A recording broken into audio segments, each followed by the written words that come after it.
J'espère que vous allez bien. Alors ici, on fait quoi aujourd'hui pour le petit-déj?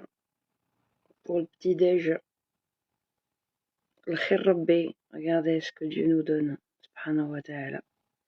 Vous voyez ça? Bonnes oranges sanguines, gorgées de sucre. Alors je partage. Et je vois déjà des gens arriver à venir nous dire, mais tu fais pas Ramadan. Tu fais pas Ramadan. Non, je ne fais pas Ramadan. Tout simplement parce que Allah subhanahu wa ta'ala nous a accordé des faveurs, notamment à nous les femmes, comme aux hommes, par exemple, s'ils sont malades.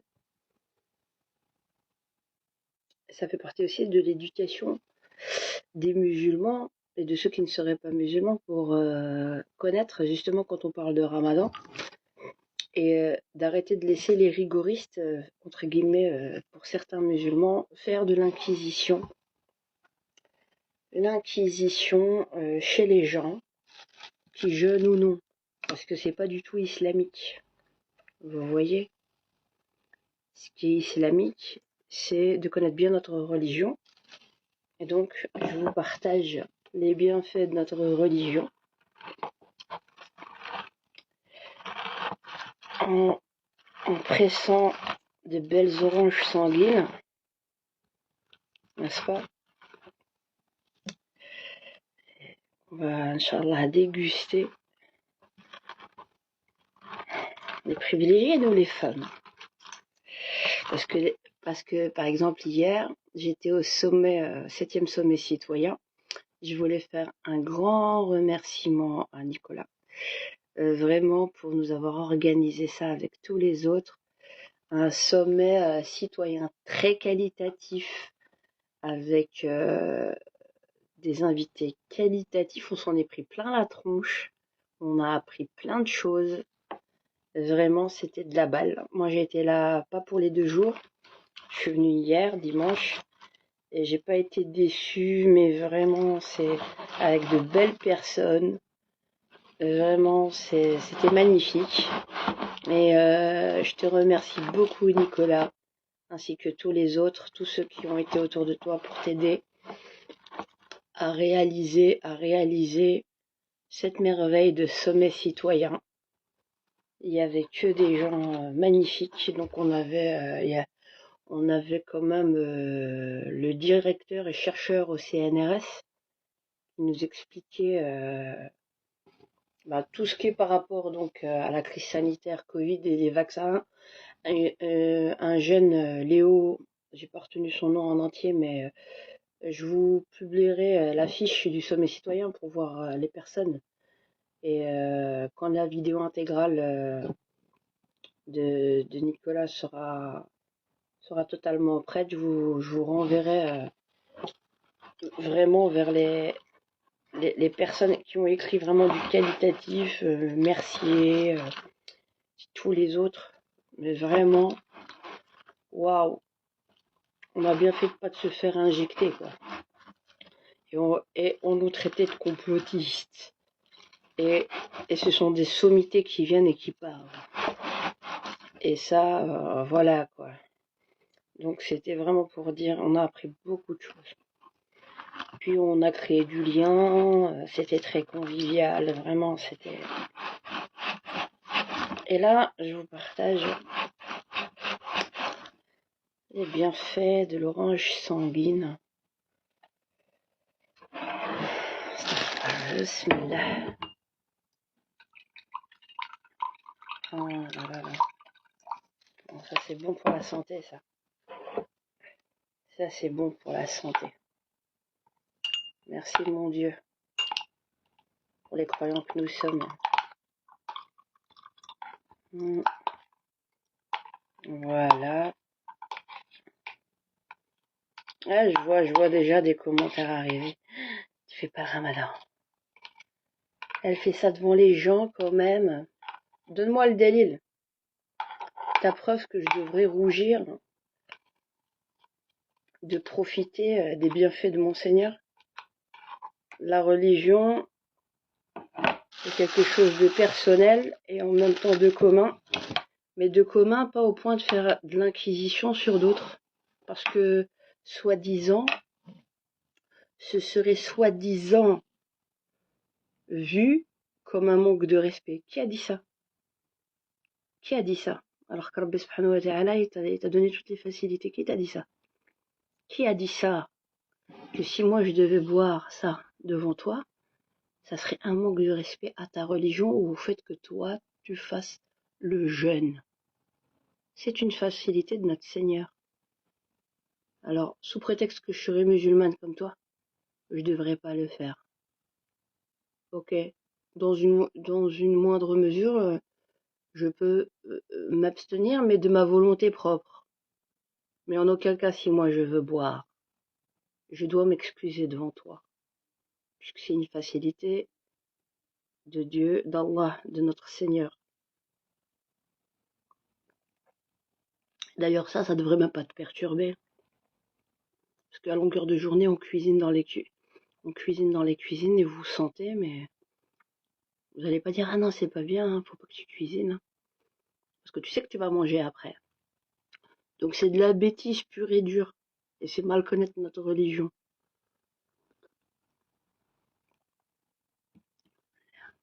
Bismillah, ouais. D'accord? Donc, comment tu t'offusques pas devant quelqu'un qui n'est pas musulman quand toi tu fais le jeûne? Pour certains, ils font les pseudo-tolérants. Et parce que moi, je serais musulmane comme toi, je dois boire ça, que je devrais te donner tout mon bilan médical ou mon diagnostic au nom de quoi? Parce que, oui, mais est-ce que tu es censé savoir ce qu'est ma vie? Non. Lakum dinukum waliya dini. Je connais ma religion, c'est suffisant. Peu importe que ce soit malade, qu'on soit réglé, que ce soit... C'est une facilité de notre belle religion. Ouais, t'as rien à dire, toi, Cartman 667. Rien à voir avec l'apostasie. De toute façon, le crime d'apostasie n'existe pas en islam. Mais ça, faut bien que tu étudies. Si ce n'est l'abus des hommes qui veulent avoir le pouvoir. Puisque ça peut pas exister, tout simplement parce que dans toutes les sourates, hormis une, toutes les sourates commencent par au nom de Dieu le miséricordieux, le très miséricordieux. Et il dit qu'il guide et que les portes du paradis sont ouvertes jusqu'à la dernière minute pour tous les repentants. Et rien de mieux pour Dieu qu'un croyant repentant. Ça veut dire que si tu es un croyant dit repentant, la miséricorde de Dieu prévaut sur son courroux. Et que si tu es un croyant repentant, c'est que par définition et par défaut, tu fais des péchés. Donc, et que Dieu toujours a ses portes ouvertes. Par contre, si on doit comparer la rahmat à Rabbi subhanahu wa ta'ala à la rahmat des hommes, ça c'est encore une autre paire de manches. Il n'y a pas comme une mesure. Merci Allah.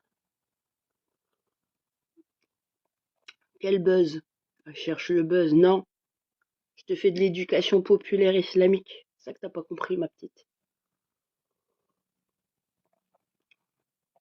Nous sommes musulmans.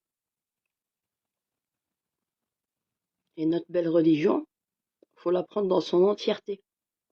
Non. Aujourd'hui, je ne jeûne pas. Pourquoi? Parce que c'est notre belle religion qui nous apprend que voilà, et c'est pas honteux de dire par exemple si tu es réglé ou non.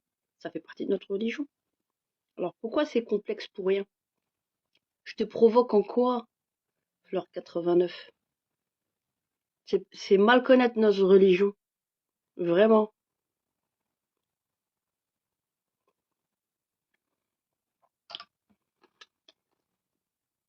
Ce que tu estimes comme provocation est ta propre ignorance de notre belle religion.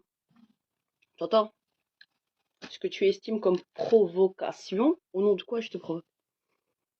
Donne-moi le délire. C'est ta propre ignorance de notre belle religion. Je suis pas arrogante. Faut voir toutes les insultes que je me prends. Je fais l'arrogante, c'est pas pareil.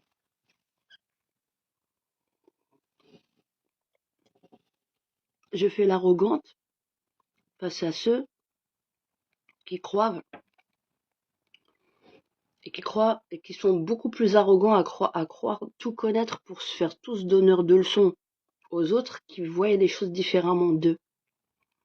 Oui, et qui n'ont pas cette humilité, qui viennent faire de l'intrusion dans la vie des gens matin, midi, soir. C'est ça que nous combattons. Et la pudeur, tout dépend de ce qu'il y a. Tu sais, il y a le contenant et le contenu. Dans la pudeur,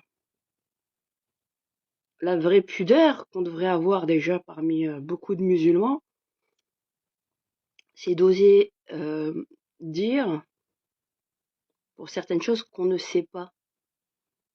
Et d'arrêter de croire qu'on a toujours des réponses à tout, clé sur porte, parce qu'on devient des perroquets, on ne cherche pas par soi-même. Et donc oui, notre belle religion, il y a des facilités. Si vous êtes malade, si vous êtes indisposé en tant que femme, eh ben, vous ne jeûnez pas, et les jours que vous ne jeûnez pas, vous devrez les rattraper plus tard. En quoi je devrais m'excuser de boire mon jus de roche sanguine? En quoi? Je devrais m'excuser de quoi, en fait?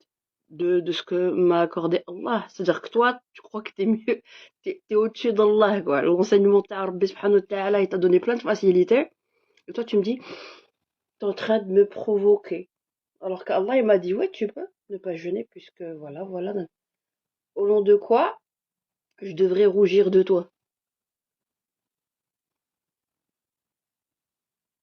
C'est ça la question de fond. Et t'es censé normalement être un vecteur de notre belle religion et pas par ton intolérance. Elle est là le manque de pudeur et la véritable arrogance. Et même face à des gens qui ne seraient pas musulmans. L'ouverture d'esprit que t'es censé avoir.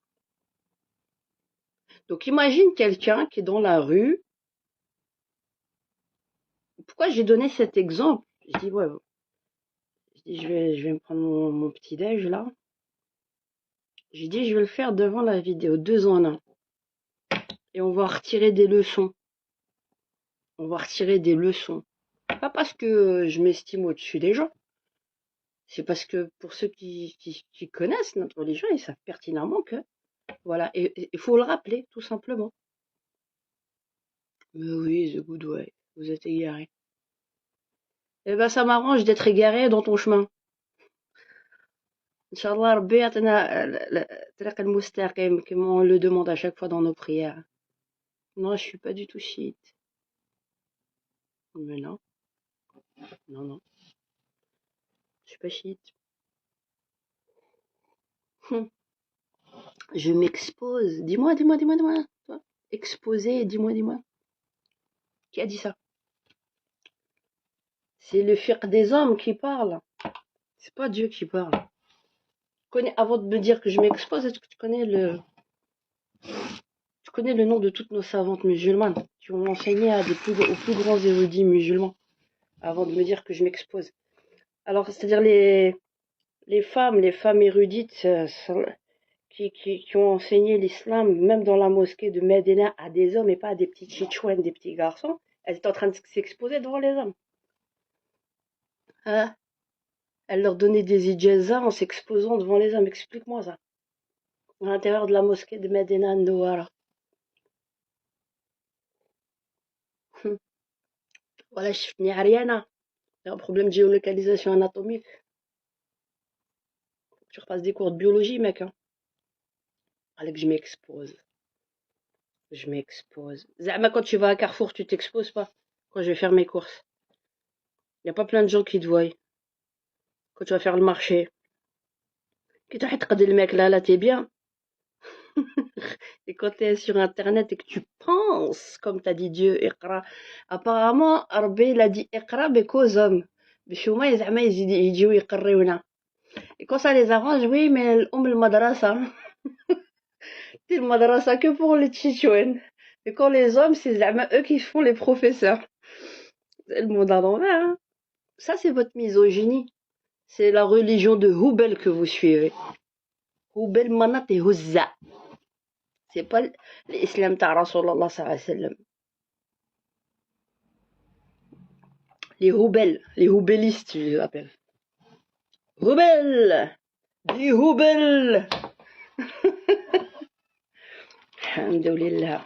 Fais le plein d'énergie, hein. On va avoir de la force, hein, pour combattre tout l'obscurantisme dans lequel nous nous trouvons dans la société, actuellement à tous les niveaux, pas que chez les musulmans. Purée, les enfants, pour les protéger. Prendre les avocats, Inch'Allah.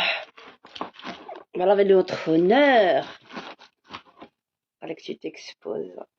Ah bah, fallait vous exposer, vous les mecs. Prendre vos épaules, prendre bien vos épaules. Déjà rien que pour défendre nos enfants à l'intérieur des écoles.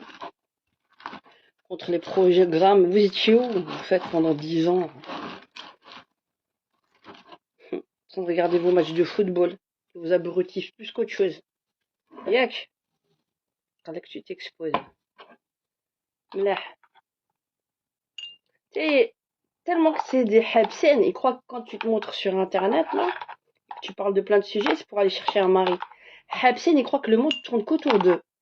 Dis pas que c'est pour apprendre des choses, pour échanger, pour en tout bien, tout honneur, apprendre des choses. Non. Elle veut se vendre comme un sac à patates. Je suis mariée, je suis maman de 4 enfants, calme-toi. Voilà, c'est ça malheureusement que nous avons dans notre société. L'imbécilité promue comme de la science. Je vais vous laisser. Bonne méditation. وبصحتنا. Merci à Rabbi subhanahu wa ta'ala. Bonne journée.